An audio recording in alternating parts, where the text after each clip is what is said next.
Homo 1 vivait ici. Si la vallée de l'Homo est aujourd'hui aride, il y a 195 000 ans, c'était une terre marécageuse dont la végétation luxuriante offrait un habitat idéal à l'homme préhistorique.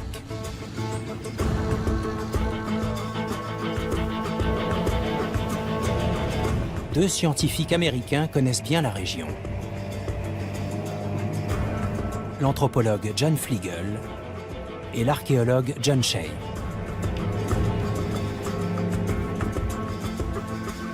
Ils viennent ici depuis 15 ans, marchant sur les pas des découvreurs de notre ancêtre Homo 1.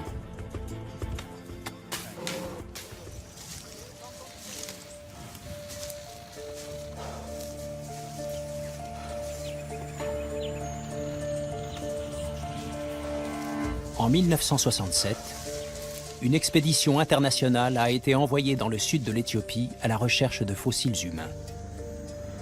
Et les archéologues ont effectivement déterré les restes de 3 hommes préhistoriques.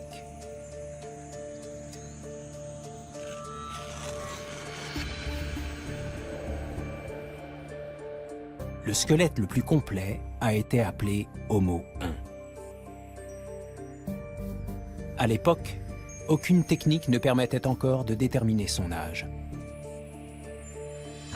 Pendant une trentaine d'années, Homo 1 n'a été qu'un simple fossile qui attendait que l'on découvre son histoire.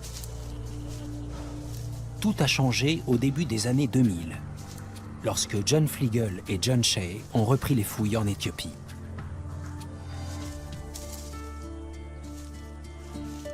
On y est. Le monde perdu. C'est spectaculaire. La grande question était alors, quand les hommes modernes sont-ils apparus en Afrique? On ignorait l'âge des squelettes découverts. Cependant, tout portait à croire qu'ils étaient très anciens. Certains disaient qu'ils avaient sans doute 20 ou 30 000 ans. On allait jusqu'à dire qu'ils avaient peut-être même 100 000 ans. Il fallait résoudre le mystère.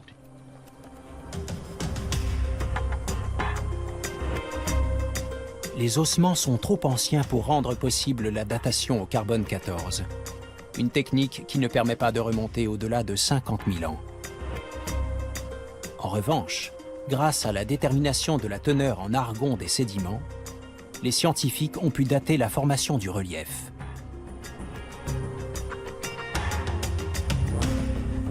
Il a ainsi été établi que la couche de sédiments renfermant le squelette d'Homo 1 était vieille de 195 000 ans.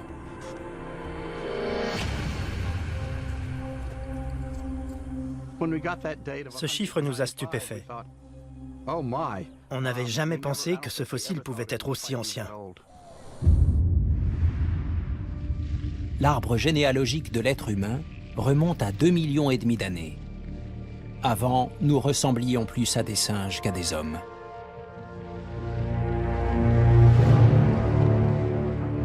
Les innombrables ramifications qui se sont développées au fil du temps correspondent à autant d'espèces aux noms étranges.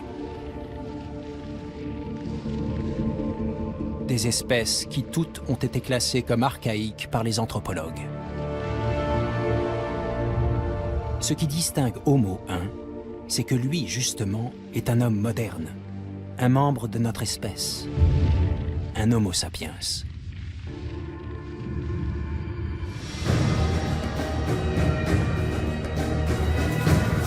Homo 1 était aussi grand qu'un Africain actuel et pesait 70 kilos.